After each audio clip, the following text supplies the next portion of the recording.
क्या, कब, कहाँ और कैसे। अध्याय 1 है कक्षा छठी इतिहास की किताब का। हमारे अतीत में कौन सी घटनाएं हुई हैं, यानी क्या घटना हुई है, कब हुई है वो, कहाँ पर हुई है और किस प्रकार से हुई है, इसी के बारे में हम इस अध्याय के अंदर पढ़ेंगे। तो चलिए शुरू करते हैं। लेकिन उससे पहले रशीदा एक महिला है, मतलब लड़की है, बच्ची है। इसका एक सवाल है। देखिए, अतीत के बारे में सवाल उठना चाहिए जब आप हिस्ट्री या खास करके आप सामाजिक अध्ययन जब आप पढ़ रहे होते हैं, तो सबसे पहले तो आपको पढ़ना नहीं है, केवल समझना है उसको। उस समय में उन चीज़ों में जाने की कोशिश करिए, आपको चीज़ें अपने आप याद हो जाएंगी। देखिए, रशीदा का सवाल है। रशीदा बैठी अखबार पढ़ रही थी। अचानक उसकी निगाह एक सुर्खी पर पड़ी, एक हेडलाइन पर पड़ी, जहां पर लिखा था 100 साल पहले। अब ये एक टर्म आया है, 100 साल पहले, और वो ये सोचने लगेगी कि कैसे कोई जान सकता है कि 100 साल पहले या इससे भी ज़्यादा साल पहले क्या हुआ था। मतलब एक बच्ची है रशीदा, जो अखबार पढ़ रही थी, उसने हेडलाइन देखा 100 साल पहले, वहां पर एक 3 शब्द लिखे थे 100 साल पहले, और वो हिट कर गया उसके दिमाग में। इस सवाल को उठा दिया उसने कि लोग कैसे जान सकते हैं कि आज से 100 साल पहले कौन सी घटना हुई थी। तो यहीं पर बात होती है अतीत की। ठीक है, अतीत की, कि अतीत के बारे में हम आखिर कैसे जान सकते हैं कि अतीत में ये चीज़ हुई थी। फिर हम ये भी जान लेते हैं कि वो कहाँ हुई थी, कैसे हुई थी। ठीक है, तो देखिए क्या लिखा हुआ है, कैसे पता लगाएं। हम किस प्रकार से पता लगा सकते हैं कि बीते दिनों में, बीते समय में, बीते काल में क्या घटनाएं हुई हैं। तो इसके लिए हम क्या कर सकते हैं? रेडियो सुन सकते हैं, टेलीविज़न देख सकते हैं, या फिर अखबार पढ़ सकते हैं। यह जानने के लिए कि कल क्या हुआ था, तुम रेडियो सुन सकते हो, टेलीविज़न देख सकते हो, या फिर अखबार पढ़ सकते हो। साथ ही यह जानने के लिए कि पिछले साल क्या हुआ था, मतलब कल के अलावा अब लंबा समय, तो तुम किसी ऐसे व्यक्ति से बात कर सकते हो जो उस समय की स्मृति का हो। मतलब तुम अगर तुम जानना चाहते हो कि आज से 10 साल पहले क्या हुआ, 20 साल पहले क्या हुआ, जब आपका जन्म भी नहीं हुआ होगा अगर, तो आप अपने पिताजी से बात कर सकते हो। या उनसे भी पहले जानना चाहते हो तो आप अपने दादाजी से बात कर सकते हो। और अगर उनसे भी पहले जानना चाहते हो तो उस वक्त किसी व्यक्ति से आप पूछ सकते हो। लेकिन पीढ़ी दर पीढ़ी भी जाएंगे तो मान लो 70 साल पुराने तक की चीज़ें आप जान जाओगे मतलब। लेकिन आज से हज़ारों साल पहले क्या हुआ, ये कैसे पता चलेगा? तो ये जानने के लिए हम क्या करते हैं भाई, अतीत के टाइम से ही एक काम है, और वो ये है कि हमारी घटनाओं को हम लिखते हैं। जैसे आज भी आप अखबार पढ़ते हो, तो आज 2022 में कोई घटना होती है आपके नियर बाई, और उसको आज के अखबार में प्रिंट किया जाता है। लेकिन आज से जब 1000 साल बाद, जब 3022 आ जाएगा और कोई बच्चा आपकी तरह ही पढ़ेगा और उसकी नज़र इस अखबार पर जाएगी, तो उसके दिमाग में यही सवाल उठेगा कि 1000 साल पहले क्या हुआ, ये कैसे पता चला।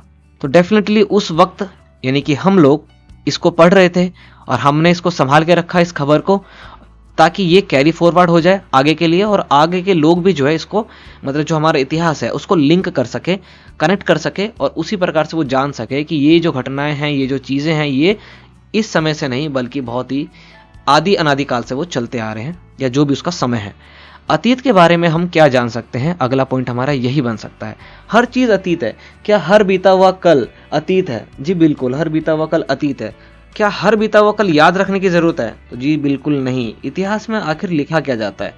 केवल वो घटनाएं जो किसी ऐसे दिन घटित हुई हो जो स्मरणीय है, या ऐसी घटनाएं जो बहुत ही इंपॉर्टेंट है, केवल उन्हीं को ही इतिहास के अंदर दर्ज किया जाता है। तो देखिए पॉइंट क्या कहता है, अतीत के बारे में बहुत कुछ जाना जा सकता है। जैसे लोग क्या खाते थे, मतलब आज आप क्या खाते हो, पिज्ज़ा, बर्गर, क्या आज से 1000 साल पहले लोग यही खाते थे? जी बिल्कुल नहीं। ठीक है, तो उस वक्त लोग क्या खाते थे? अब ये आपके अंदर ना ये सवाल उठने चाहिए, तब आप इस चैप्टर को समझ पाओगे कि लोग क्या खाते थे, कैसे कपड़े पहनते थे, किस तरह के घरों में रहते थे। आज आप देखते हो बिल्डिंग्स हैं, इतनी बड़ी बड़ी घर हैं, ये सब कुछ, तो दिमाग में आना चाहिए कि यार आज से इतने साल पहले और कैसे रहते होंगे। क्या उस वक्त भी कंक्रीट के घर हुआ करते थे? क्या ये मंजिले घर जो आज आप देखते हो 2 मंजिल, 3 मंजिल, 40 मंजिला घर बना हुआ है, क्या ये उस वक्त भी हुआ करते होंगे? ये गाड़ी घोड़े क्या उस वक्त भी थे? ये सारे सवाल हमारे को इम्पोर्टेंट है, मतलब हमारे लिए एग्जाम के लिए, और हमारे दिमाग में सवाल उठाते हैं कि पहले क्या हुआ था, और वही ये चैप्टर भी है। ठीक है, उस वक्त के जो लोग थे, हम आंखें ठको जिसको शिकारी बोलते हैं, जो आखेटक का मतलब होता है जो शिकार करता है जानवरों का, ठीक है। पशुपालकों, कृषकों, शासकों, व्यापारियों, पुरोहितों, शिल्पकारों, कलाकारों, संगीतकारों या फिर वैज्ञानिकों के जीवन के बारे में जानकारियां हासिल कर सकते हैं। आज के वैज्ञानिक, आज के कलाकार, इनके बारे में तो आप फटाफट गूगल करोगे, निकाल लोगे, लेकिन आज से 1000 साल पहले के कलाकार जिन्होंने बहुत अच्छी मूर्तियां बनाई होंगी या उस वक्त जो घर बनाए करते होंगे, उन लोगों के बारे में कैसे जानोगे? गूगल से। गूगल से अगर आप जान भी जाओगे, या आप जो ये वीडियो देख रहे हो यूट्यूब के ऊपर या किसी भी प्लेटफॉर्म पे अगर आप इस वीडियो को देख रहे हो, तो क्या 1000 साल पहले लोग इसी प्रकार से देख सुनकर पढ़ सकते थे? जी बिल्कुल नहीं, अलग तरीके थे। उन्हीं को समझना है हमें। यही नहीं, हम यह भी पता कर सकते हैं कि उस समय बच्चे कौन से खेल खेलते थे। आज आप गिल्ली डंडा खेल रहे हो, कंचे खेल रहे हो, उस वक्त के लोग गिल्ली डंडा खेलते थे, कंचे खेलते थे, क्या खेलते थे, है कि नहीं? ये सब कुछ, कौन सी कहानियां सुना करते थे, कौन से नाटक देखा करते थे, या फिर कौन कौन से गीत गाते थे, मतलब हम अतीत के बारे में लगभग सब कुछ जान सकते हैं, क्योंकि अतीत भी कभी वर्तमान रहा होगा। यही चैप्टर्स है, मतलब यही चैप्टर है हमारा। और अब हमारा पहला पॉइंट आता है कि लोग कहाँ रहते थे। सबसे पहला सवाल कि लोग कहाँ रहते थे। आज आप दिल्ली में रहते हो, आज आप इंडिया में रहते हो, आज आप किसी स्टेट में रह रहे हो, किसी जगह में रह रहे हो, किसी लोकेलिटी में रह रहे हो, पहले के लोग कहाँ रहते थे? क्या ये दिल्ली, यूपी या उसके अंदर के जो ये छोटे छोटे डिस्ट्रिक्ट्स हैं, क्या ये उस वक्त भी हुआ करते थे?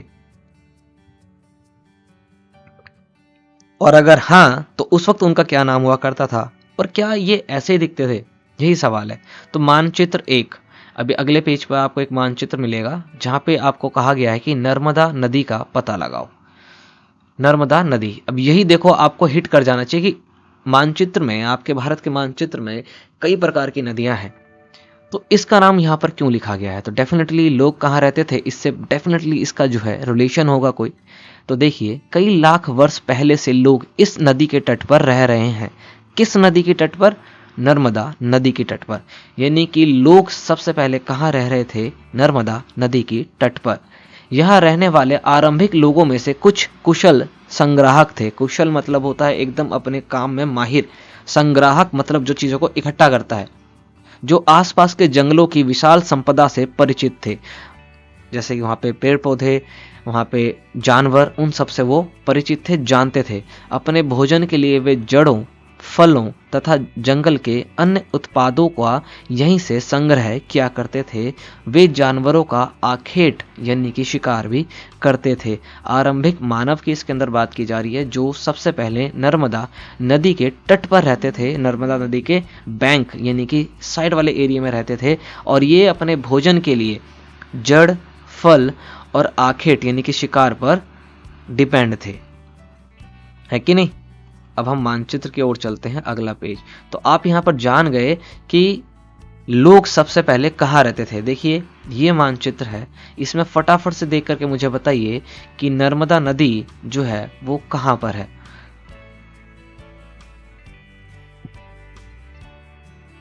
देखिए क्या? नहीं देखी? तो देखिए, ये रही नर्मदा नदी, यानी लोग सबसे पहले यहीं पर रहे थे। ठीक है, अब देखो यहाँ पर आपको विंध्य पहाड़ियां दिख रही हैं। ठीक है, विंध्य पहाड़ियां दिख रही हैं, तो डेफिनेटली यहाँ पर भी लोग, अब लोग जब रहते हैं तो इधर उधर थोड़ा सा तो फैल जाते हैं। तो देखिए, अगला ही पॉइंट जो है वो इसके ही बारे में है। अब तुम उत्तर पश्चिम की सुलेमान और किरथर पहाड़ियों का पता लगाओ। अब इसने दो पहाड़ियों के नाम दिए हैं, सुलेमान और किरथर पहाड़ियां। दो पहाड़ियां कौन कौन सी? सुलेमान और किरथर पहाड़ियां। ये कहाँ पर है? उत्तर पश्चिम में। तो फटाफट हम एक बार मैप देख लेते हैं, उत्तर पश्चिम में कहाँ पर है भाई ये। तो देखो, उत्तर पश्चिम में आपको दिख रहा होगा ये सुलेमान और किरथर, ये वाला एरिया जो आज के टाइम में मेहरगढ़ के अंदर है, मेहरगढ़, और ये पाकिस्तान के अंदर है। तो लोग सबसे पहले यहीं आए थे। ठीक है, कहाँ पर आए थे? मेहरगढ़, पाकिस्तान में। जो ये सभ्य लोग थे जो भगाए गए थे, यानी मतलब जो अफ्रीका से बेसिकली आए थे भारत के अंदर। तो भारत के अंदर सबसे पहले लोग आए थे मेहरगढ़, जो आज के टाइम में पाकिस्तान में है। कौन सी दो पहाड़ियां हैं ये? सुलेमान और किरथर। देखिए, इसके बारे में क्या बताया गया, इसको भी देख लेते हैं। इसी क्षेत्र में कुछ ऐसे स्थान हैं जहां लगभग 8000 वर्ष पूर्व आज से 8000 साल पहले स्त्री पुरुषों ने सबसे पहले गेहूं और जौ जैसी फसलों को उपजाना आरंभ किया। ये सभी पॉइंट जो है ना इंपॉर्टेंट है कि सबसे पहले लोग कहाँ आए, कहाँ पर बसे, तो नर्मदा नदी के तट पर, on the bank of river Narmada, सबसे पहले लोग वहां पर बसे। फिर लोग जो है मतलब वो लोग जो 8000 साल पहले आए थे, कहाँ आए थे, मेहरगढ़। मेहरगढ़ कहाँ पर है, पाकिस्तान में। कौन सी दो पहाड़ियां हैं, सुलेमान और किरथर पहाड़ियां। यहाँ पर सबसे पहली फसलें उपजाई जो गई थी वो थी गेहूं और जौ। सबसे पहली फसल मानव के द्वारा उपजाने वाली कौन सी है, गेहूं और जौ। ये आपको याद रखना है। कब उपजाई गई थी, आज से 8000 साल पहले, ठीक है। उन्होंने भेड़, बकरी और गाय बैल जैसे पशुओं को पालतू बनाना शुरू कर दिया। कौन कौन से जानवर को पाला, भेड़, बकरी, गाय, बैल। मतलब इस प्रकार के जानवर को पाला जाता था जो अहिंसक होते हैं, जो हिंसक नहीं होते हैं। और मानव ने सबसे पहले जिस जानवर को पालतू बनाया था वो कुत्ता था, जंगली कुत्ता। ये आपको ध्यान रखेंगे, ठीक है। अब देखो, ये जो लोग हैं गांव में रहते थे। आपको यहां से यहां तक के पैराग्राफ में सवाल मिले, सुलेमान किरथर पहाड़ियां जो कहां पर है, भारत के उत्तर पश्चिम में। अभी कहां पर है, पाकिस्तान के अंदर। किस जगह पे, मेहरगढ़ में। इसी जगह पर लगभग 8000 साल पहले गेहूं और जौ की सबसे पहली फसलें जो है उपजाई गई थी। सबसे पहली फसल उपजाई कौन सी गई थी, गेहूं और जौ, यहीं पर उपजाई गई है। ये आपको ध्यान रखना है। किस प्रकार के जानवर को पाला था, अहिंसक, भेड़, बकरी, गाय, बैल। सबसे पहले किस जानवर को पाला गया था, जंगली कुत्ता, क्योंकि पालने से पहले तो जंगली था वो। और ये जो लोग थे वो गांव में रहते थे, शहरी नहीं थे बल्कि गांव में रहते थे। अब दूसरी है, उत्तर पूर्व में गारो तथा मध्य भारत में विंध्य पहाड़ियां। दो पहाड़ियां हो रही हैं, गारो और विंध्य पहाड़ियां, ठीक है। यहां पर भी कृषि की गई है और यहां पर सबसे पहले चावल उपजाया गया था, ठीक है। अब आपको ध्यान रखना है कि गेहूं और जौ ये वो ऐसी फसलें हैं जो सबसे पहले उपजाई गई हैं। कहां पर, सुलेमान और किरथर पहाड़ियां में, लगभग 8000 साल पहले। और चावल जो सबसे पहले उपजाया गया था वो उपजाया गया था गारो और मध्य भारत में, विंध्य पहाड़ियों के पास में, ठीक है। सबसे पहले चावल उपजाया गया था। तो ये आपको फसल कहां पर उपजाया गया था ये आपको ध्यान रखना है। मैप आप देख सकते हैं, सुलेमान किरथर पहाड़ियां यहां पर है, नर्मदा नदी यहां पर है, विंध्य पहाड़ियां यहां पर है। और अब गंगा नदी की ओर हम बढ़ेंगे, इसको भी हम देख लेंगे। तो ये मैप अगर आपके सवाल में आ जाए तो आपको ध्यान रखना है इसको। चलिए आगे देखते हैं। अब देखो उसने क्या बोला, मानचित्र पर सिंधु नदी भी आज के टाइम में पाकिस्तान के अंदर है। आप ऊपर देखेंगे तो वहीं मिलेगा। तो कह रहा है कि सिंधु तथा इसकी सहायक नदियों का पता लगाओ। अब देखो जैसे जैसे ये चीजें मिलती जा रही है ना, इसको आप नोट डाउन करते रहेंगे। सहायक नदियां उन्हें कहते हैं। सहायक नदियां होती कौन है, सहायक नदियां जो बड़ी नदी में अपना पानी, अपना जल जो है वो डाल देती है या खुद जाकर के मिल जाती है। जैसे एक बड़ी नदी है जो अपने स्टार्टिंग पॉइंट से एकदम एंड पॉइंट तक चलती है, फिर ये जितनी भी नदियां इसके आपस में जुड़ती रहेंगी, जो कहीं से भी आ रही हैं और इसमें जुड़ जा रही है, वो सभी इसकी सहायक नदियां होंगी। वो ला करके अपना पानी इसमें डाल देती हैं और जो मेन नदी है उसका पानी जो है वो जलाशय, जलमग्न हो जाता है, ठीक है। तो सहायक नदियां किसे कहते हैं वो पता चल गया आपको। एक बड़ी नदी में जब सारी जो बाकी नदी है वो मिल जाएगी तो सभी सहायक नदियां कहलाएंगी। अब देखो सिंधु नदी की बात हो रही है, तो लगभग 4700 साल पहले, आज से 4700 साल पहले इन्हीं नदियों के किनारे कुछ आरंभिक नगर फले फूले। देखो 8000 साल पहले जो लोग मेहरगढ़ में रह रहे थे वो गांव में रहते थे, मतलब ग्रामीण निवास के थे, ठीक है, शहरी नहीं थे। जबकि सबसे पहले नगर शहरीकरण कहां पर हुआ, सिंधु नदी के पास। कब हुआ, 4700 साल पहले। ये आपको ध्यान रखना है। गंगा व इसकी सहायक नदियों के किनारे समुद्र तटवर्ती इलाकों में नगरों का विकास लगभग 2500 साल पहले हुआ। तो देखो नगरों का विकास सिंधु नदी के किनारे 4700 साल पहले हुआ, गंगा नदी के किनारे 2500 साल पहले हुआ। सबसे पहले नगरों का विकास कहां पर हुआ, सिंधु में, मतलब सिंधु नदी के आसपास या फिर गंगा नदी के आसपास। तो आंसर होगा सिंधु नदी के आसपास, ठीक है। अब देखिए ये कॉलम है साइड में, इसको हम देख लेते हैं कि मानचित्र एक आपने देखा अपनी बुक के अंदर, इसमें दक्षिण एशिया, आधुनिक भारत, पाकिस्तान, बांग्लादेश, नेपाल, भूटान और श्रीलंका। यानी जब बोला जाता है दक्षिण एशिया, आपको पता होना चाहिए डायरेक्शन के बारे में, नॉर्थ ऊपर होता है, साउथ नीचे ईस्ट इधर और वेस्ट इधर। तो दक्षिण एशिया, आप एशिया को उठा के देखोगे, एशिया का सबसे निचला हिस्सा जो है हमारे भारत का ही आता है, ठीक है। तो उस वक्त भारत, पाकिस्तान, बांग्लादेश, नेपाल, भूटान और श्रीलंका, इनको दक्षिण एशिया बोला जाता है। और अफगानिस्तान, ईरान, चीन तथा म्यांमार आदि पड़ोसी देश को दर्शाता है। जब हम दक्षिण एशिया बोलेंगे तो कौन कौन से देश जुड़ जाएंगे? आज का भारत, पाकिस्तान, बांग्लादेश, नेपाल, भूटान, श्रीलंका, उसके साथ अफगानिस्तान, ईरान, चीन, म्यांमार, ठीक है। इनको बोला जाता है दक्षिण एशिया। एशिया का दक्षिणी भाग है ये। तो दक्षिण एशिया एक महाद्वीप से छोटा है, लेकिन विशालता तथा बाकी एशियाई समुद्रों से, पहाड़ों से, पर्वतों से बटे होने के कारण इसे उपमहाद्वीप भी कहा जाता है। तो देखो, दक्षिण एशिया को उपमहाद्वीप कहा जाता है। क्यों कहा जाता है? क्योंकि ये महाद्वीप से तो छोटा है, ठीक है, एक महाद्वीप से ये छोटा है, लेकिन अपनी विशालता कि जितना ये बड़ा है, आप खुद देख सकते हो कि श्रीलंका, ये क्या कहते हैं, भारत, पाकिस्तान, बांग्लादेश, नेपाल, भूटान, श्रीलंका, अफगानिस्तान, ईरान, चीन, म्यांमार, आप इतने देश को जोड़ दोगे तो ये अपने आप में लगभग आधे के हिस्से में आ जाएगा एशिया के। तो ये इतना बड़ा है। और इसके समुद्र आसपास क्या है? समुद्र है, पहाड़ हैं, पर्वत है, इसमें बटे होने के कारण इनको उपमहाद्वीप कहा जाता है। यानी महाद्वीप का ही ये सब कॉन्टिनेंट, यानी उपमहाद्वीप का ही एक हिस्सा है, ठीक है। गंगा तथा इसकी सहायक नदी सोन का पता लगाओ। सोन नदी, ठीक है। सोन नदी क्या है? गंगा नदी की सहायक नदी है। गंगा के दक्षिण में इन नदियों के आसपास का क्षेत्र प्राचीन काल में मगध, जो कि आज बिहार के नाम से जाना जाता है, मगध सबसे डेवलप्ड जो है जनपद भी था। 16 महाजनपदों में मगध सबसे बड़ा था। ये आपको ध्यान रखना। अभी हम आगे पढ़ेंगे, जब चैप्टर्स को हम आगे की ओर लेके जाएंगे तो आपको पता होना चाहिए कि मगध किस नदी के किनारे है? सोन नदी। और सोन नदी जो है वो किस नदी की सहायक नदी है? गंगा, ठीक है। आज का क्या नाम है इसका? बिहार।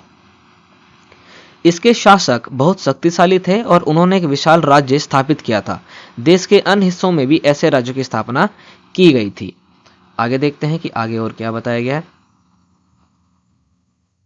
अब उपमहाद्वीप का आप मतलब समझ गए हैं। तो लोगों ने सदैव उपमहाद्वीप के एक हिस्से से दूसरे हिस्से तक यात्रा की। लोग क्या करते थे? यात्रा करते थे, ट्रैवलिंग करते थे from one point two another, explore करते थे चीज़ों को। अब जब वो यात्रा करेंगे तो भाई आज के टाइम में आपको पता है रॉकेट है, जहाज है, हेलीकॉप्टर है, वगैरह वगैरह आप लेके चले जाओगे। लेकिन आज से 5000 साल पहले, 3000 साल पहले, 2500 साल पहले तो ऐसी कोई चीज़ थी नहीं। तो लोग यात्रा करते थे तो पैदल करते थे या फिर घोड़ा लेकर के जाते थे, बग्गी बना लेते थे। तो देखो, जब उस वक्त, अब आपको ना उस वक्त का सोचना है, अभी का नहीं। कभी आपसे कहा जाएगा भैया आपको ना चाइना जाना है तो फटाफट उठोगे और फ्लाइट बुक करोगे, चाइना चले जाओगे, ऐसे नहीं। उस टाइम पर अगर जाना है तो भाई आपको पता है हिमालय, मतलब लोग यात्रा कर रहे हैं तो कभी कभी हिमालय जैसे ऊंचे पर्वतों, पहाड़ियों, रेगिस्तान, नदियों तथा समुद्र के कारण यात्रा काफी ज्यादा ही जोखिम भरी होती थी। फिर भी ये यात्रा उनके लिए असंभव नहीं थी।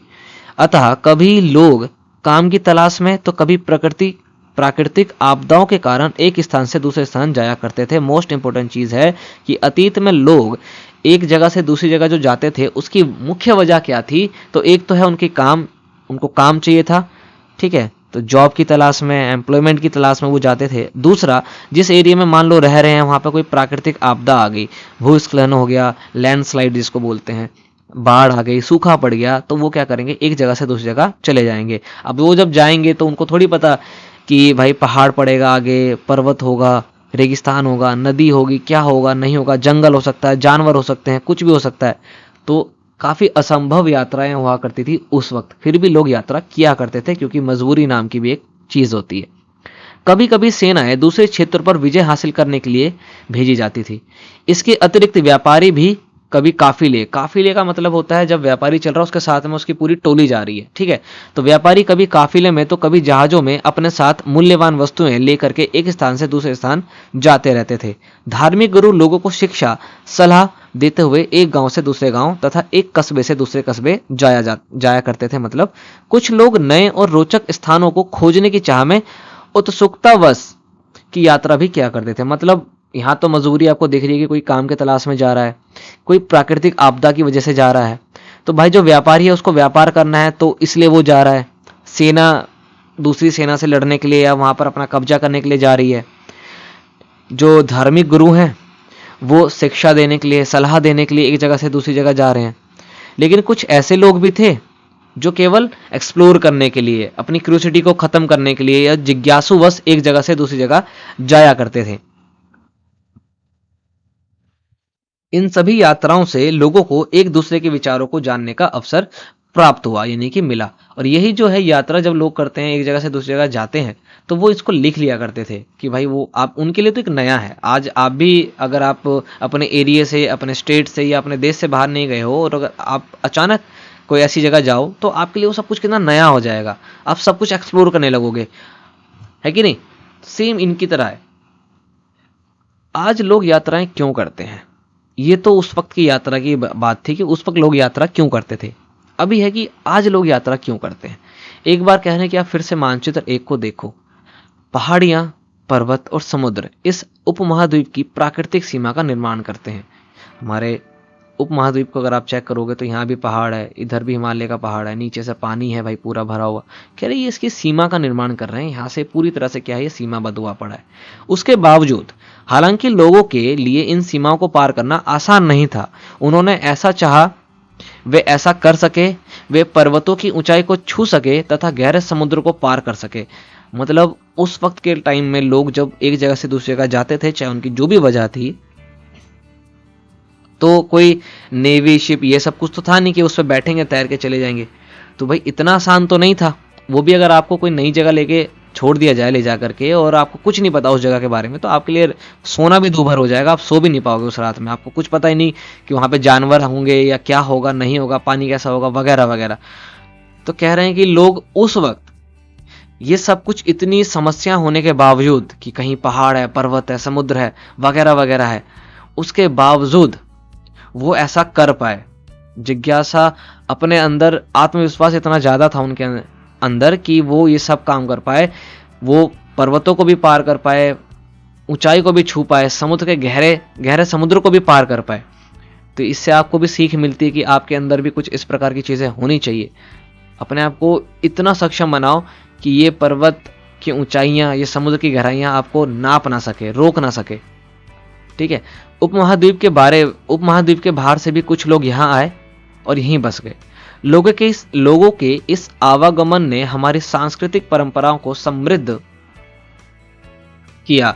कई सौ वर्षों से लोग पत्थर को तराशने, संगीत रचने तथा यहाँ तक कि भोजन बनाने के लिए नए तरीकों के बारे में एक दूसरे को क्या करते हैं, विचार देते हैं या उनके विचारों को अपनाते हैं। भाई हम भी ट्रैवलिंग कर रहे हैं वगैरह, किसी जगह गए और हमने देखा यार वहाँ पर ये खाना बड़ा अच्छा बनता है।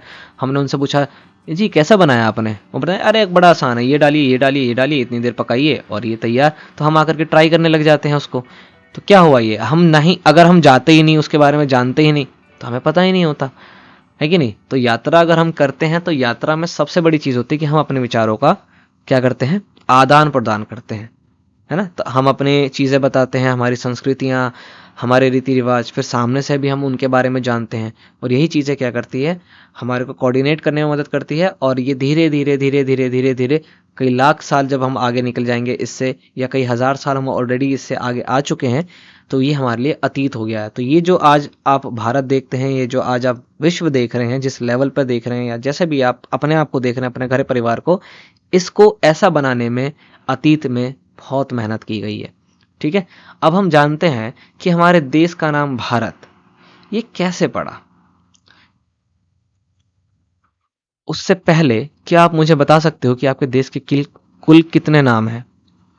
अगर आपको पता है तो आप नीचे कमेंट करके हमें जरूर बताइए कि हमारे देश का जो नाम है भारत, इसके अलावा और कितने नाम हैं इसके। तो आपके नीचे कमेंट जरूर करिएगा। तो चलिए हम जानते हैं कि हमारे देश का नाम भारत या इंडिया किस प्रकार पड़ा। अपने देश के लिए हम प्रायः इंडिया तथा भारत जैसे नामों का प्रयोग करते हैं। इंडिया शब्द इंडस से निकला है, जिसे संस्कृत में सिंधु कहा जाता है। और आपको पता होना चाहिए कि सिंधु एक नदी है, ठीक है। उसको अंग्रेजी में इंडस रिवर बोलते हैं, ठीक है। अपने एटलस में ईरान और यूनान का पता लगाओ। अब देखो दो देश आए हैं, ईरान और यूनान, ठीक है। देखो ये भी हमारे देश के नाम के लिए जिम्मेवार हैं, या मैं कहूं कि इनका भी हाथ तो नहीं, शायद जवान है। चेक करते हैं। लगभग 2500 साल पहले आई थिंक क्या हुआ था, शहर का निर्माण होने लग गया था। कहां पर, गंगा नदी के किनारे, ध्यान रखना। तो लगभग 2500 साल पहले उत्तर पश्चिम की ओर से आने वाले ईरानियों और यूनानियों ने सिंधु को हिंदोस अथवा इंदोस कहा। अब भाई ये उस प्रकार से नहीं बोल पा रहे हैं जिस प्रकार से हम यहाँ पर रह करके बोल पाते हैं, ठीक है। तो ये हिंदू को क्या बोल गए, हिंदोस, इंदोस, ठीक है, क्या बोल गए ये, हिंदोस और इंदोस। और इस नदी के पूर्व में स्थित भूमि प्रदेश को इंडिया कहा। इंडिया बेसिकली हमारे देश को नहीं बोला था, अगर हमारा देश, ठीक है, तो ये इस एरिया में आए। अब यहाँ के एरिया को इन्होंने क्या बोला इसको, इंडिया। तो इतने से एरिया को बोला इंडिया। और ये नदी, किस नदी, सिंधु नदी को हिंदोस या इंदोस बोलते थे। बाद में यही नाम, ये इंडिया धीरे धीरे जब ये लोग यहाँ तक पूरा बस गए, फैल गए, तो ये जो नाम है इंडिया, ये पूरे देश के लिए इस्तेमाल होने लगा, ठीक है। भारत, यहाँ के जो लोग रहते थे ना यहाँ पर, उनको भारत बोला गया। जो यहाँ पे लोग रहते थे उनको भारत बोला गया। धीरे धीरे जो है ये नाम देश के लिए भारत बन के उभर गया। तो भारत, इंडिया, हिंदोस से बन गया हिंदुस्तान, हिंदू, और उनके रहने की जगह हिंदुस्तान, इंदोस से बन गया इंडिया। इस प्रकार से हमारे देश का नाम जो आप सुनते हो आज, जैसे भारत नाम का प्रयोग उत्तर पश्चिम में रहने वाले लोगों के एक समूह के लिए किया गया। जो लोग यहाँ रहते थे उनको भारत बोला गया था, ठीक है। बाद में ये नाम भारत बन गया। तो भारत, इंडिया और हिंदुस्तान, और सर और कितने नाम हैं, आर्यवत, और सबसे पुराना नाम है जम्मू द्वीप। तो हमारे देश के कुल कितने नाम हैं, भारत, इंडिया, हिंदुस्तान, आर्यवर्त, और सबसे पुराना नाम है जम्मू द्वीप। क्योंकि हमारे जामुन बहुत हुआ करता था हमारे देश के अंदर, तो सबसे पुराना नाम भारत का जम्मू द्वीप है। ये आपको पता होना चाहिए। तो आपके देश के कुल 5 नाम है। अब ये जो नाम है, ठीक है, इस समूह का उल्लेख, किस समूह का, भरत समूह का उल्लेख संस्कृत की आरंभिक कृति ऋग्वेद में भी मिलती है। अब देखो, ऋग्वेद की लिखावट, या जो ऋग्वेद को लिखा गया है वो लगभग 3500 साल पुरानी है। यानी कि ऋग्वेद कब लिखा गया है, आज से 3500 साल पहले, यानी कि 1500 BC, ठीक है। आज से 1500 BC में क्या लिखा गया था, ऋग्वेद। 4 वेद हैं हमारे, उसमें से सबसे पहला वेद है ऋग्वेद। आज से 3500 साल पहले लिखा गया था। किस लैंग्वेज में है, संस्कृत में। किस लैंग्वेज में है, संस्कृत में। और इसी में भरत नाम के समूह के बारे में बताया गया है। और इसी समूह के बारे में इसी समूह के नाम से हमारे देश का नाम भारत पड़ा, ठीक है। 4 वेद हैं हमारे, अगर आप जानते हो तो नीचे जरूर कमेंट करके बताएं। अतीत के बारे में हम कैसे जान सकते हैं, अतीत के बारे में हम कैसे जान सकते हैं। अभी तक हमने जाना कि अतीत क्या होता है, किस चीज़ को हम अतीत बोलते हैं, हमारे देश का नाम कैसे पड़ा, लोग कैसे रहते थे, कहाँ रहते थे, है कि नहीं, लोग ट्रैवलिंग करते थे तो क्या वजह थी उस टाइम की और अभी की, ये सब हमने जान लिया। क्या इतना काफ़ी है? नहीं सर, ये सब लोग बोल तो नहीं सकते ना। आज आपके पास क्या ही वक्त है कि आप अपने दादी या दादा के पास या नाना नानी के पास बैठ के कहानियां सुनो। आप तो फटाफट फ़ोन निकालते हो, गूगल पे कुछ या यूट्यूब पे कुछ आप डालते हो और शुरू हो जाते हो, है कि नहीं। पर उस टाइम तो ऐसा कुछ नहीं था, तो पक्का लिखी जाती होंगी चीज़ें। तो क्या आज के जैसे कॉपी कलम थे उस वक्त? जी नहीं। देखिए, अतीत की जानकारी हम कई प्रकार से प्राप्त कर सकते हैं। इसमें से एक तरीका है अतीत में लिखी हुई पुस्तकों का ढूंढना और पढ़ना। मतलब उस टाइम, जैसे आज भी हम जो भी घटना हमारी घटित होती है हम उसको नोट डाउन करते हैं ना। आप नहीं करते हो, फिर भी हमारे देश में कोई ना कोई कर रहा है, हर जगह कोई ना कोई कर रहा है। फिर यही चीज़ अगर आज से हज़ारों साल बाद कोई देखेगा तो उसको आज की जानकारी मिल जाएगी। इसी प्रकार से उस वक्त भी ये चीज़ें लिखी जाती थी। ये पुस्तकें हाथ से लिखी होने के कारण पांडुलिपि कही जाती थी। हाथ से लिखी गई पुस्तकों को क्या बोला जाता है? पांडुलिपि। और अंग्रेजी में बोलते हैं मैन्यूस्क्रिप्ट, ठीक है। ये जो शब्द है मैन्यू, ये लैटिन शब्द है, ठीक है। इसका अर्थ मतलब होता है हाथ, आपको ध्यान रखना है।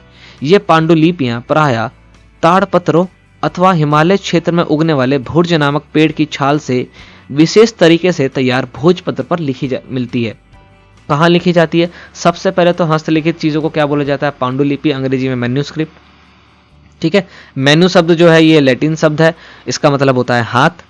किस पर लिखी जाती है? तो ताड़पत्रों पर या फिर भोजपत्र पर। ताड़पत्र या भोजपत्र। अब भोजपत्र कहाँ मिलता है? तो हिमालय क्षेत्र में एक पेड़ है जिसका नाम है भुर्ज, इसकी छाल से बनाया जाता है, ठीक है। यहाँ पर देखो एक सैंपल भी दिखाया गया है आपको कि किस प्रकार से लिखा गया है। ठीक है, अब एक पॉइंट था लेफ्ट में, इसको हम देख लेते हैं फटाफट से। ताड़पत्रों से बनी पांडुलिपि की एक पृष्ठ, जो यहाँ पर आपको इमेज दिखा रखी है आपकी बुक के अंदर, एक पांडुलिपि लगभग 1000 वर्ष पहले लिखी गई थी। मतलब ये वाली किताब बनाने के लिए ताड़ के पत्तों को काटकर उनके अलग अलग हिस्सों को एक साथ बांध दिया जाता था। भुज पेड़ की छाल से बनी ऐसी ही एक पांडुलिपि को तुम यहाँ देख सकते हो। इसको बांध दिया जाता था, इसमें छेद कर दिया जाता है एक, आप यहाँ पर देख सकते हो, यहाँ पर छेद कर रखा है, और इसको फिर रस्सी से, ठीक है, बांध दिया जाता था। अब आपको पता होना चाहिए कि ऐसी रस्सी जो आज चलती है उस टाइम पे नहीं होगी, ऑब्वियस सी बात है। अभी हम वर्तमान में नहीं है, कहाँ है, हम अतीत में हैं, तो उसी अतीत में हमें रहना है, वहां से बाहर नहीं निकलना है। तो पांडुलिपि के द्वारा हम पता कर सकते हैं कि हमारे अतीत में कौन सी घटनाएं हुई हैं। यानी हाथों से लिखित चीजों को क्या बोला जाता है, पांडुलिपि। इतने वर्षों में इनमें से कई पांडुलिपियों को कीड़ों ने खा लिया, कुछ नष्ट कर दी गई, फिर भी ऐसी कई पांडुलिपियां आज भी उपलब्ध हैं। प्रायः ये पांडुलिपियां मंदिरों और विहारों में प्राप्त होती हैं। इन पुस्तकों में धार्मिक मान्यताओं व व्यवहारों, राजाओं के जीवन, औषधियों तथा विज्ञान आदि के सभी प्रकार के विषयों की चर्चा इसमें मिलती है। इनके अतिरिक्त हमारे यहाँ महाकाव्य, कविताएं तथा नाटक भी हैं। ठीक है, इनमें से कई संस्कृत में लिखे मिलते हैं, जबकि अन्य प्राकृतिक और तमिल में है। प्राकृतिक भाषा का प्रयोग आम लोग करते थे। आम बोले तो नॉर्मल कैजुअल लोग, जैसे हम लोग बेसिकली। ठीक है, आगे देखो, अभी आपने पांडुलिपि के बारे में पढ़ लिया, अब हम पढ़ेंगे अभिलेख के बारे में। ठीक है, पांडुलिपि के बारे में क्या था भाई, हाथ से लिखी जाती है इसलिए इसको पांडुलिपि बोला जाता है। अंग्रेजी में क्या बोला जाता है, मैन्युस्क्रिप्ट। पांडुलिपि किस पर लिखी जाती है, या तो भोजपत्र पर या ताड़पत्र पर। भोजपत्र कहाँ मिलती है, तो भुर्ज नाम का पेड़ है। कहाँ पर है वो पेड़, कहाँ पर है सर वो पेड़, वो पेड़ है हिमालय में की जंगलों में मिलता है। ठीक है, दूसरा है अभिलेख। अभिलेख क्या है, अभिलेख का भी हम अध्ययन कर सकते हैं। ऐसे लेख पत्थर अथवा धातु जैसी अपेक्षाकृत कठोर सतहों पर उत्कीर्ण किए मिलते हैं। आपने देखा होगा कि कहीं भी आप हिस्टोरिक प्लेस पे जाते होगे तो आप देखते होंगे वहां पर कुछ ऐसा पत्थर सा होता है, उस पर, ठीक है, गाढ़े अक्षरों में ऐसा खोद खोद करके लिखा गया होता है, उसी को अभिलेख बोलते हैं। पत्थर पर लिखे जाएंगे या फिर धातुओं पर। आप कोई डोलची खरीदते हो, फिर फटाफट आप जाते हो उस पर अपना नाम लिखवा लेते हो, फिर वो दुकान वाला नाम लिख देता है, फिर आप उसको छूते हो, अरे वाह, है ना, गड्ढा गड्ढा सा फील होता है, नाम लिखा हुआ है, क्या है वो, अभिलेख, उसी को बोलते हैं। ये आप इमेज देख सकते हो, ठीक है, पत्थर पर लिखा गया है ये। सही बात है कि नहीं। कभी कभी शासक अथवा अन्य लोग अपने आदेशों को इसी तरह उत्कीर्ण करवाते थे ताकि लोग उन्हें देख सके, पढ़ सके तथा उनका पालन कर सके। कुछ अन्य प्रकार के अभिलेख भी मिलते हैं जिनमें राजाओं तथा रानियों सहित अन्य स्त्री पुरुषों ने भी अपने कार्यों के विवरण उत्कीर्ण करवाए हैं। उदाहरण के लिए प्रायः शासक लड़ाइयों में जीती गई या जो लड़ाई में अर्जित जो भी करके लेकर के आते हैं, मतलब लड़ाई करी, जीती, फिर जो भी चीज उन्होंने जीता है ना, उसको वो लिखवा देते थे ताकि लोग जो है पढ़ें। अब देखो यहाँ पर इस अभिलेख के बारे में यहाँ पे कुछ बता रखा है। लगभग 2250 वर्ष पुराना यह अभिलेख वर्तमान अफगानिस्तान के कंधार से प्राप्त हुआ है। कितने साल पुराना है ये, 2200 साल पुराना, 2250 साल पुराना। यह अभिलेख अशोक नामक शासक के आदेश पर उत्कीर्ण करवाया गया था। इस शासक के विषय में तुम अध्याय 8 में पढ़ोगी या पढ़ोगे, जो भी है। तो देखिए, जुड़े रहिएगा और हम पढ़ेंगे आराम से, चीजों को समझेंगे। ठीक है, जब तक हम कुछ लिखते हैं तब तक हम किसी लिपि का प्रयोग करते हैं। ठीक है, लिपि का मतलब होता है लीपना, मतलब हम कुछ भी ये सब बना रहे हैं, ऐसे ये सब क्या लीप रहे हैं, तो भैया मैंने ये बनाया, इस लीपी हुई चीज को क्या बोल देंगे हम, आ, तो ये होता है लिपि का मतलब। ठीक है, तो हम कुछ भी लिखते हैं तो हम किसी ना किसी लिपि का प्रयोग करते हैं। लिपियां अक्षरों अथवा संकेतों से बनी होती है। जब हम कुछ बोलते हैं अथवा पढ़ते हैं तो हम एक भाषा का प्रयोग करते हैं।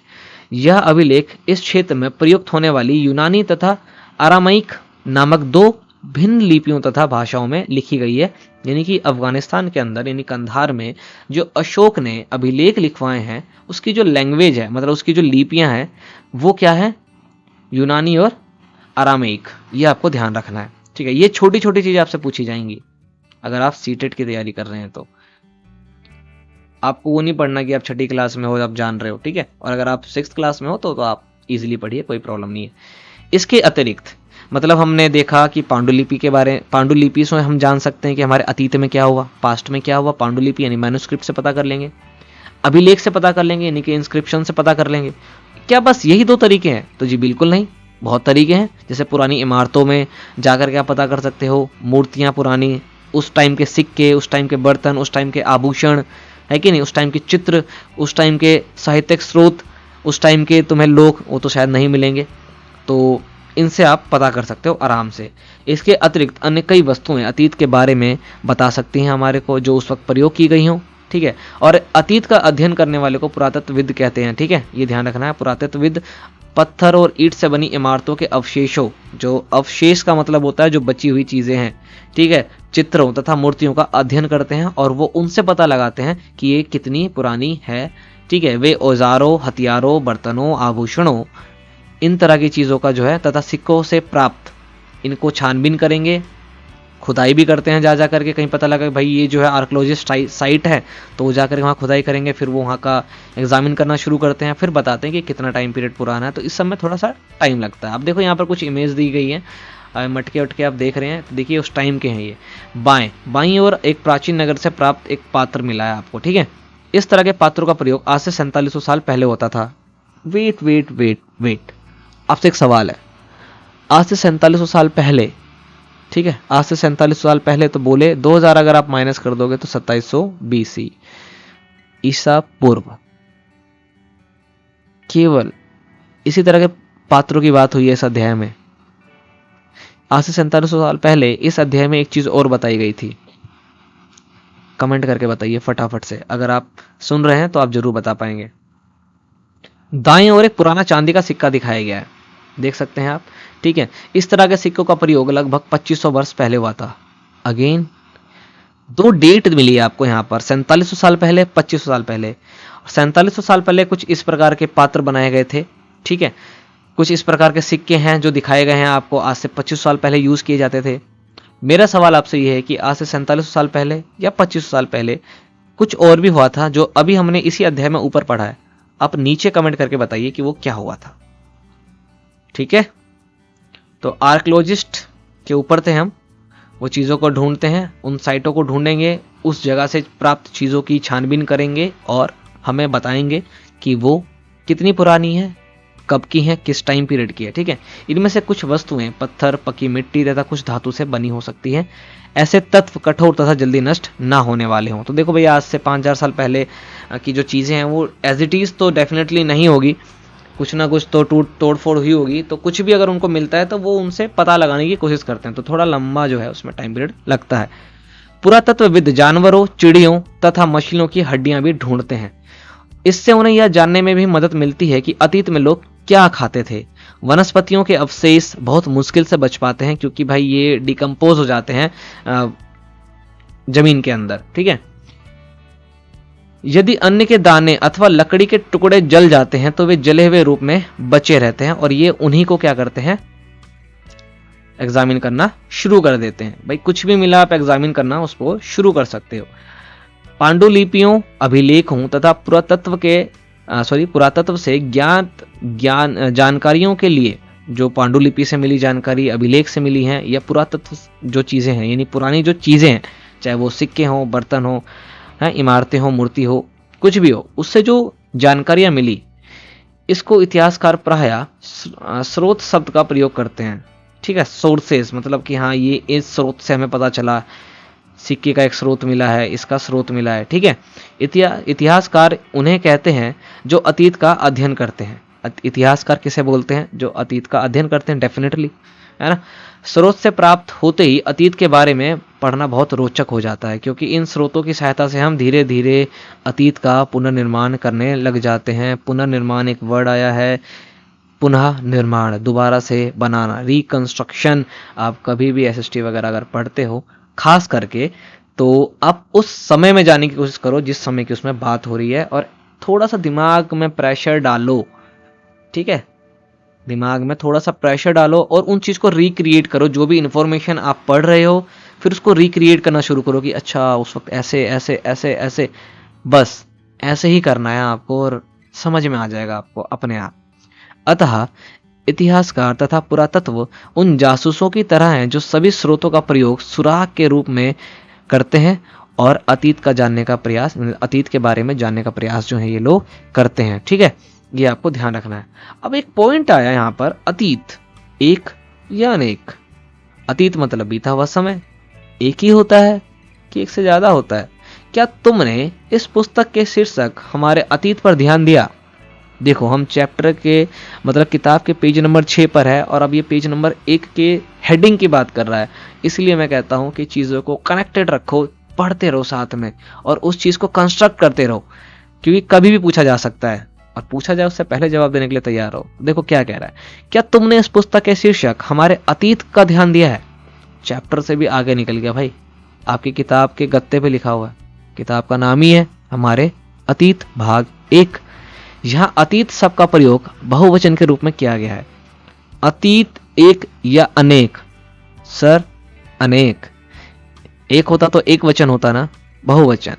ऐसा इस तथ्य की ओर ध्यान दिलाने के लिए किया गया है कि अलग अलग समूह के लोगों के लिए इस अतीत के अलग अलग मायने थे। डेफिनेटली बिल्कुल सही बात है, अलग अलग समय में अलग अलग प्रकार के लोग रहे हैं और उनके लिए अतीत भी अलग अलग है। भैया आपके लिए आपका अतीत अलग है, बीता हुआ कल आपका अलग है, मेरे लिए अलग है, किसी और के लिए अलग है, सबके मायने अलग हैं।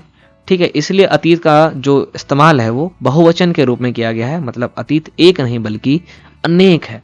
उदाहरण के लिए पशुपालकों अथवा कृषकों का जीवन राजाओं तथा रानियों के जीवन से तथा व्यापारियों का जीवन शिल्पकारों के जीवन से बहुत ही अलग था। तो भैया उनके लिए अतीत भी अलग होगा। जैसे जो कृषक होंगे उनका अतीत अलग होगा, पशुपालक का अतीत अलग होगा, है उनके लिए अतीत में भाई खाली जानवर वगैरह वगैरह यही सब रहे होंगे, थोड़े कष्टप्रदायक रहे होंगे। ठीक है, राजाओं रानियों का जीवन आलीशान रहा होगा डेफिनेटली, तो उनका अतीत अलग होगा, है कि नहीं। तो सभी के मायने अलग है, जैसा कि हम आज भी देख सकते हैं। बिल्कुल आज भी हम सबका अतीत क्या है, अलग ही अलग है। उस समय भी देश के अलग अलग हिस्सों में लोग अलग अलग व्यवहारों तथा रीति रिवाजों का पालन करते थे और आज भी करते हैं। आपका रीति रिवाज हो सकता है मुझसे अलग हो, मेरा आपसे अलग हो सकता है, आपके पड़ोस में जो रहते हैं शायद उनका अलग हो सकता है कि नहीं। तो आज भी ये जो चीजें हैं वो है। तो उदाहरण के लिए देखिए, इसका भी उदाहरण दे रखा है रीति रिवाजों को लेकर के, कि उदाहरण के लिए आज अंडमान द्वीप के अधिकांश लोग अपना भोजन मछलियां पकड़कर, शिकार करके तथा फल फूल के संग्रह द्वारा प्राप्त करते हैं। मतलब आप देख रहे हैं मछलियां पकड़ रहे हैं, शिकार कर रहे हैं, फल फूल का संग्रह कर रहे हैं। ये अतीत के वही लोग हैं ना जो 4700 साल पहले सिंधु नदी के पास बैठे थे, मतलब वो उसी प्रकार से जी रहे हैं, लेकिन हम थोड़े बदल गए। तो हमारे लिए अतीत, देखो हम दोनों का अतीत तो एक ही हुआ, मानव का अतीत सेम है, लेकिन मेरे लिए पर्सनली अलग हो गया, आपके लिए अलग हो गया और अंडमान के जो लोग हैं उनके लिए अलग हो गया। इसी प्रकार बोला गया है कि इसके विपरीत जो शहर में रहने वाले लोग हैं वो अपने खाद्य आपूर्ति के लिए अन्य व्यक्तियों पर निर्भर रहते हैं। भाई आपको खाद्य आपूर्ति करनी है, अगर आपको मान लो नॉनवेज खाना है, आई थिंक अगर मछली खाना है तो आप नदी में जाओगे मछली पकड़ने के लिए, आप तो सीधा मार्केट जाओगे खरीद के ले आओगे, है कि नहीं। या आपको पशुपालन करना है या आपको फल फूल चाहिए तो भाई वो जाएंगे जंगल में तोड़ के ले आएंगे, आप जाओगे कहीं एक जगह और वहां से आप खरीद करके ले आओगे। तो इस तरह के भेद अतीत में भी विद्यमान थे, मतलब ये आज भी है डेफिनेटली, पहले भी होगा। इसके अतिरिक्त एक अन्य तरह का भी भेद है। उस समय शासक अपनी विजयों का लेखा जोखा रखते थे, मतलब वो जब जीतते थे, उस वक्त के जो शासक थे वो जब जीता करते थे कहीं पर किसी युद्ध में, और जो भी चीज जीतते थे ना उसको दर्ज करवाते थे और लिखा करते थे ताकि वो इतिहास बन सके। यही कारण है कि हम उन शासकों तथा उनके द्वारा लड़ी जाने वाली लड़ाइयों के बारे में काफी कुछ जानते हैं, जबकि शिकारी, मछुआरे, संग्राहक, कृषक अथवा पशुपालक जैसे आम आदमी ये नहीं लिखवाते थे। तो हम ये लोग नहीं लिखवाते थे, तो इसलिए हम इनके बारे में उतना नहीं जानते जितना हम राजाओं के बारे में जानते हैं। ठीक है, पुरातत्व की सहायता से हमें उनके जीवन को जानने में मदद मिलती है। ठीक है, हालांकि अभी भी इनके बारे में बहुत कुछ जानना शेष है, क्योंकि जितना लेखा जोखा एक राजा लिखवाएगा डेफिनेटली उससे तो बहुत ही ज्यादा कम आम आदमी लिखवाएगा। ठीक है, अब देखिए तिथियों का मतलब। अभी आपने बहुत सारी डेट पढ़ी यहाँ पर, 4700 साल पहले, 2500 साल पहले, है ना, 4700 साल पहले, 2500 साल पहले। मैंने भी इसको लिख दिया था ऐसे 2700 BC, इसको लिख दिया था मैंने 500 BC। फिर आपने एक डेट पढ़ी 3500 साल पहले। ये जो मैं डेट लिख रहा हूँ ना, क्या आप मुझे बता सकते हैं कि इस वक्त में, इस अध्याय में, इस डेट पर क्या बताया गया है? अगर बता सकते हैं तो नीचे कमेंट जरूर करिएगा। 3500 साल पहले को मैंने लिखा था 1500 BC। मैंने एक टर्म यूज करा BC, इंग्लिश में लिखे तो ईसा पूर्व, ठीक है, या ईसवी पूर्व। तो ये जो डेट है ये क्या चीज़ है, इसको हम इसमें समझेंगे, ठीक है। देखो अभी हम जो डेट लिखते हैं, तिथियों का मतलब है हमारे लिए, तो अगर तुमने कोई तिथि के विषय में पूछे और तुम शायद उस दिन का क्या बताओगे, तारीख बता दोगे, महीना बता दोगे, या कौन सा साल है। जैसे कि अगर आपसे आज पूछा जाएगा तो आज आप डेट बताओगे, इतनी तारीख है, ये वाला महीना है और ये साल चल रहा है, तो डेफिनेटली ये साल आज से तो शुरू नहीं हुआ ना, पहले से। जैसे कि 2000 या इस तरह का कोई और वर्ष बताओगे, जैसे आज 2022 है, ठीक है। वर्ष की यह गणना, ये जो साल की गणना हम कर रहे हैं कि आज हम 2022 में चल रहे हैं, ये कैसे पता चल रहा है, तो ये गणना ईसाई धर्म प्रवर्तक ईसा मसीह के जन्म की तिथि से की जाती है। मतलब जब ईसा मसीह का जन्म हो गया था, ईसा मसीह जी का जब जन्म हो गया था, ठीक है, तो इसके बाद के सारे सालों को 1 2 3 4 5 6 करते करते करते करते करते करते आज हम 2022 में आ गए हैं, ठीक है।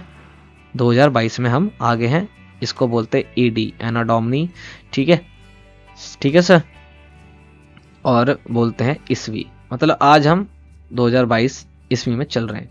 अब ईसा मसीह के जन्म से पहले भी तो साल होंगे, ठीक है, तो इससे पहले के सालों को हम बोलते हैं ईसा मसीह के जन्म से इतने साल पहले, ईसा मसीह के जन्म से इतने साल पहले। मैं आपसे कहता हूं, हमने अभी पढ़ा आज से, आज 2022, आज से 4700 साल पहले, आज से 4700 साल पहले, आज से प्रेजेंट टाइम से 4700 साल पहले जब लोग नर्मदा नदी के किनारे बसे थे, मैंने बोला यहाँ पर 4700 साल पहले, ठीक है। अब मैंने यहाँ पर कहीं भी ये नहीं बोला कि ईसवी या ईसा पूर्व, तो 4700 साल पहले बोले तो ईसा मसीह के जन्म से कितने साल पहले है कि नहीं। आज से 4700 साल पहले मतलब 2022 से आप 4700 साल पहले चले जाओ, लेकिन ईसा मसीह के जन्म से कितने साल पहले, कितने साल पहले, इसी को हमें जानना है। देखो क्या हुआ था, जब 2000 वर्ष पूरा हो गया था, ईसा मसीह का जन्म हुआ, उस वक्त ईसा मसीह का जन्म 2000, जब ये शुरुआत से ऐसे चलता है ना 1 2 3 4 करते करते, और जब 2000 आया ईसा मसीह जी का जन्म हो गया। फिर इसके बाद 2001 चलना चाहिए था, ठीक है, उस हिसाब से आप 4700 साल में चल रहे होते, अभी आप मतलब आप 48वीं ईस्वी में चल रहे होते। इसको तो हमने मान लिया 0, अब 0 माना तो आगे 1 2 3 चल गया, ये चलते चलते 2022 में आ गया। और इससे पहले को हमने मान लिया, जैसे आप नंबर सिस्टम में पढ़ा होगा अपने -1 -2, मतलब इससे इतना पीछे, मतलब ईसा मसीह के जन्म से 1 साल पीछे बोले तो आज में क्या करोगे आप 2000 साल माइनस कर दोगे, तो करते करते करते करते कितने साल पहले, 2700 साल पहले, 2700 ये और 2000 ये जोड़ दोगे तो कितना बन जाएगा 4700, यानी कि आज का टाइम। मतलब आपको दिया हुआ समय अगर आपको ईसवी पूर्व यानी ईसा पूर्व में लिखना है तो आपको कुछ नहीं करना, दिए हुए वर्ष में से आपको 2000 माइनस कर देना है, आप वहां चले जाओगे। यानी कि आज से 2500 साल पहले जब गंगा नदी के किनारे लोग बसे थे, नगरों का विकास हुआ था गंगा नदी के किनारे, मतलब कितने ईसा पूर्व, तो 2000 माइनस करा मतलब 500 ईसा पूर्व, ठीक है, before Christ, before common era, एक ही मतलब है, ठीक है। और अभी क्या चल रहा है, तो एनो डोमिनी एडी ईसवी, समझ गए आप। जो भी हम गणना कर रहे हैं अभी वो ईसा मसीह जी के जन्म के बाद से गणा जाता है, और उनके जन्म को 0 माना जाता है, क्योंकि उनका जन्म 2000 वर्ष मतलब जब 2000 वर्ष हो चुका था तब हुआ था, तो उसको 0 माना और आगे से 1 2 3 4 चलता रहा, चलते चलते हम 2022 में आ चुके हैं। और अगर आपसे बोला जाता है आज से इतने साल पहले, तो अगर आपको उसको ईसा पूर्व में लिखना है तो आप क्या करोगे, 2000 माइनस कर दोगे, ठीक है। ईडी की जगह कॉमन एरा यानी पहले के समय को बीसी, बिफोर क्राइस्ट या फिर बिफोर कॉमन एरा कहा जाता है, ठीक है। ईसा मसीह के जन्म से पहले के समय को, उनके जन्म के बाद के समय को एडी एना डोमिनी या फिर कॉमन एरा कहा जाता है, ठीक है, सीई। ये आपको ध्यान रखना, कंफ्यूज मत होना बिल्कुल भी इसके अंदर, ये क्योंकि आपसे पूछे भी जा सकते हैं, ठीक है। यहाँ पर आपको मिल जाएगा, अंग्रेजी में बीसी, हिंदी में ईसवी पूर्व बोला जाता है, इसका मतलब होता है बिफोर क्राइस्ट, मतलब ईसा मसीह के जन्म से पहले। एडी एना डोमिनी जिसको ईसवी लिखा जाता है, ठीक है, इसका मतलब क्या होता है, ईसा मसीह के जन्म के बाद से, ठीक है। ये चीज़ें मैंने आपको बता दी है। अब मैंने जो डेट्स आपसे दी है या जो अभी हमने ऊपर लिखा था, इन डेट्स पर क्या क्या हुआ ये आप नीचे कमेंट करके जरूर बताना मेरे को। अब देखिए अन्यत्र यहाँ पर एक छोटी सी बात लिखी गई है। उसके बाद ये चैप्टर हमारा कंप्लीट हो गया। जैसा कि हमने पहले पढ़ा, अभिलेख कठोर सतह पर उत्कीर्ण करवाए जाते हैं, कठोर सतह धातु की चीज़ों पर, ठीक है, या फिर पत्थर वगैरह पर उकेड़ करके जब लिखे जाते हैं उसको अभिलेख बोलते हैं। इनमें से कई अभिलेख कई सौ साल पहले भी लिखे गए हैं। सभी अभिलेखों में लिपियों और भाषाओं का प्रयोग होता है, आपको पता है कि नहीं। समय के साथ साथ अभिलेखों में प्रयुक्त भाषाओं तथा लिपियों में बहुत बदलाव आ चुका है। आज हम वैसे नहीं लिखते हैं जैसे पहले लिखा जाता था। विद्वान यह जानने के लिए पता कर रहे हैं कि भाई उस वक्त क्या लिखे हैं, तो वो उसका कुछ ना कुछ मीनिंग निकालते रहते हैं। एक अज्ञात आपको यहाँ पर अभिलेख दिए गए हैं। तो यहाँ पर देखो, इस स्क्वायर का मतलब P है, इसका मतलब T है, ऐसा बना हुआ इसका मतलब O है, ठीक है। ये शेर सा बना हुआ इसका मतलब L है, ये C सा बना हुआ है इमेज में तो इसका मतलब M है। तो ये कुछ उन्होंने जो है डिकोड करे हैं उस वक्त की चीज़ों को, ठीक है। इस प्रकार के अज्ञात अभिलेख या लिपि को जानने के लिए एक प्रसिद्ध कहानी उत्तर अफ्रीका देश मिस्र से मिलती है, जो कि आज से 5000 साल पहले वहाँ पर एक राजा रानी रहा करते थे। तो ये देख रहे हो आप, इमेज बनाते हैं वो, और उसको हमने क्या कर रखा है, मतलब हमने बोले तो जो आज के मानव हैं, जो साइंटिस्ट है बेसिकली, जो आर्कियोलॉजिस्ट हैं, ठीक है, उन्होंने डिकोड करने की कोशिश करी है और उन्होंने कुछ लेटर्स दिए हैं आज के उनको, ठीक है। तो ये यहाँ पर कंप्लीट हो जाता है। ये कहानी यहाँ पर दी गई है, आप उसको पढ़ सकते हैं, वैसे इंपॉर्टेंट नहीं है आपके एग्जाम के लिए, ठीक है। उसके बाद ये कंप्लीट हो जाता है चैप्टर। अब ये चैप्टर तो कंप्लीट हो गया, हम फटाफट समराइज कर लेते हैं एक बार इसको, ठीक है। उससे क्या होगा, सब कुछ याद हो जाएगा, जो इंपॉर्टेंट चीज़ है केवल उसी को। तो पहला पॉइंट, चैप्टर का नाम आपको पता होना चाहिए, क्या, कब, कहाँ और कैसे, ठीक है। सबसे पहला पॉइंट है कि लोग कहाँ रहते थे। तो सबसे पहले लोग कहाँ रहे, नर्मदा नदी के किनारे कई लाख साल पहले, और ये गांव में रहते थे। इनको खाद्य संग्राहक बोलते हैं, ठीक है। भोजन कहाँ कहाँ से इकट्ठा करते थे, ये पेड़ पौधों से या फिर शिकार करके, ठीक है। आखेटक भी बोलते हैं इनको। अब दूसरा पॉइंट था कि लोग जो हैं कहाँ पे रहे बाद में, उत्तर, मतलब सबसे पहले खेती कहाँ करी, तो आज का मेहरगढ़ जो कि पाकिस्तान में है। 2 पहाड़ियाँ हैं, सुलेमान और किरथर पहाड़ियाँ, भारत के उत्तर पश्चिम में पड़ती है। कितने साल पहले खेती की गई थी, तो 8000 साल पहले। भाई कौन सी फसल सबसे पहले उगाई गई, गेहूं और जौ। क्या पशुपालन भी किया था उन्होंने, जी बिल्कुल, यानी कि पशुपालन 8000 साल पहले किया था। किस तरह के पशु पाले गए थे, अहिंसक, जो हिंसक नहीं है, हिंसक प्रवृत्ति के नहीं है, अहिंसक पशु पाले गए थे। सबसे पहले पालने वाला पशु जंगली कुत्ता। फिर था उत्तर पूर्व में, यानी भारत के उत्तर पूर्व में गारो की पहाड़ियां हैं और बीच में विंध्य पहाड़ियां, जो कि मैंने आपको मैप में दिखाया था। यहाँ पर क्या हुआ था, तो यहाँ पर जो है चावल सबसे पहले उपजाए गए थे। तो ये आपको ध्यान रखना है, ठीक है। अब सिंधु नदी, गंगा नदी, सोन नदी, ये 3 नदियों की बात हुई थी यहाँ पर। सिंधु और उसकी सहायक नदियाँ, जो चेनाब है, झेलम है, ठीक है। सिंधु सहायक नदियाँ जो है, इनकी सहायक नदियाँ किसे कहते हैं ये आपको पता चल गया होगा। वो नदियाँ जो आगे जा करके किसी दूसरी नदी में मिल जाती हैं या किसी बड़ी नदी में मिल जाती हैं। तो सबसे पहले नगरों का विकास, शुरुआत कहाँ पर हुई, सिंधु नदी या उसकी सहायक नदियों के किनारे। कब, आज से 2700 साल पहले, बोले तो 2700 BC, 2700 ईसा पूर्व। गंगा नदी तथा इसकी सहायक नदी है सोन नदी, ठीक है। तो यहाँ पर 2500 साल पहले क्या हुआ था, क्या हुआ था सर, नगरों का विकास हुआ था। तो गंगा नदी के किनारे नगरों का विकास कब हुआ, 2500 साल पहले। जो सोन नदी है उसके पास सबसे बड़ा जनपद था, महाजनपद मगध, ठीक है, जो आधुनिक बिहार है। देश का नाम, हमारे देश का जो नाम है, अगला ही पॉइंट था, वो किस प्रकार पड़ा। तो भाई देश का नाम, मैंने बोला था हमारे देश के कुल कितने नाम है, मैंने बताया आपको हमारे देश के 5 नाम है। सबसे पुराना जो है जम्मू द्वीप है। आर्य लोग आए थे तो आर्यवत पड़ गया। इंडिया, भारत और हिंदुस्तानी किस प्रकार से नाम पड़ा, ये आपने पढ़ लिया। कहाँ पर पता चलता है, अच्छा भरत बेसिकली क्या था, कई ये चीज़ें हैं कि भरत मुनि थे, तो कोई कहता है भरत मुनि जी के नाम पर हमारे देश का नाम भारत पड़ा। बेसिकली धार्मिक ग्रंथ में हमारे यही लिखा हुआ है, पर हम जिस एग्ज़ाम की तैयारी कर रहे हैं हमें ये नहीं लिखना है वहाँ पर। तो हमें क्या लिखना है, या जो समूह लोग रहते थे, मतलब जो लोगों का समूह रहता था, उसको क्या बोला था, ईरानी और यूनानियों ने भरत, ठीक है। वहीं से, और इसके बारे में पता किस में चलता है, ऋग्वेद में। हमारे 4 वेद हैं, सबसे पुराना वेद ऋग्वेद है। कब लिखा गया है, आज से 3500 साल पहले, यानी कि 1500 BC, 1500 ईसा पूर्व। किस लैंग्वेज में है सर, संस्कृत लैंग्वेज में है, ठीक है। भारतीय इतिहास के स्रोतों के बारे में हमने पढ़ा था इसके अंदर, कि हम भारत के इतिहास के बारे में कैसे जान सकते हैं। तो पहला पॉइंट था पांडुलिपि। पांडुलिपि हाथ से लिखी होती है, ठीक है, मैन्यूस्क्रिप्ट्स को अंग्रेजी में बोलते हैं। किस पर लिखी जाती है? ताड़पत्र पर या भोजपत्र पर।